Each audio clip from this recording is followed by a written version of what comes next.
It was Christmas on the island of Sodor. All the engines were working hard. Thomas and Toby were busy carrying people and parcels up and down the branch line.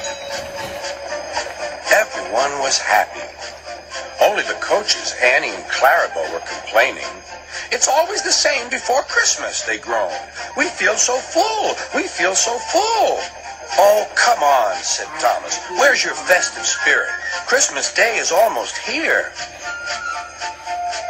By the side of the track was a little cottage with a familiar figure waving to them. "It's Mrs. Kindly," whistled Thomas. "Beep, beep! Happy Christmas!" Thomas always felt better for seeing her. Christmas just wouldn't be Christmas without Mrs. Kindly, he said to himself. When work was over, Thomas went to see the other engines. All their coats had been polished. "Huh," said Gordon. "Just look at us. Your driver will have to work fast to get you as smart as us." "Never mind that," replied Thomas. "I've something important to say. Do you realize it's been a whole year since Mrs. Kindly saved us from a nasty accident? You remember when she was ill in bed and—" "Yes, of course," interrupted Edward. "You told us how she waved her red dressing gown out of her window to warn you about a landslide ahead." "And you and Toby gave her presents?" Percy joined in. "And Sir Topham Hatt sent her to the seaside to get better." "But," said the other engines, "the rest of us never thanked her properly."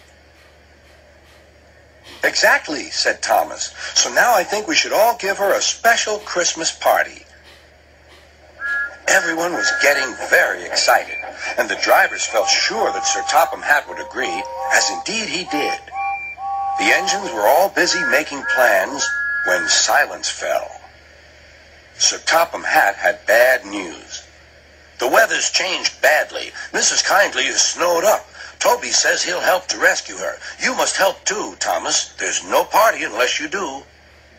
Thomas hated snow, but he said bravely, I'll try, sir. We must rescue her. We must.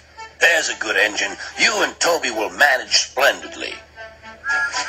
Thomas charged the snowdrifts fiercely. Sometimes he swept them aside. Sometimes they stuck fast. And the men had to loosen them.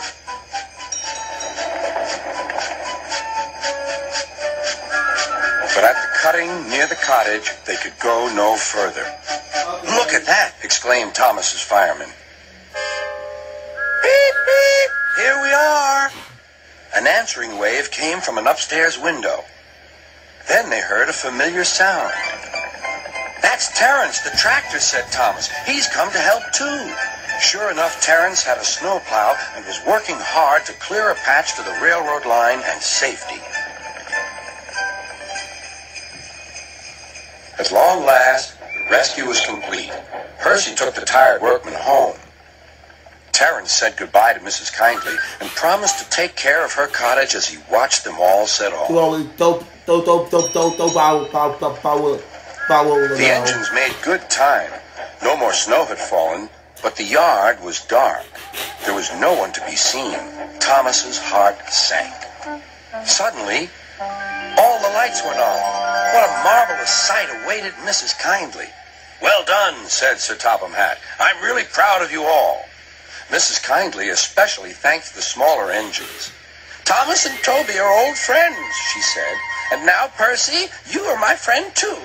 Percy was very pleased. 3 cheers for Mrs. Kindly, he called. Beep, beep, beep. They all whistled. We wish you a Merry Christmas, we wish you a Merry Christmas, we wish you a Merry Christmas and a Happy New Year.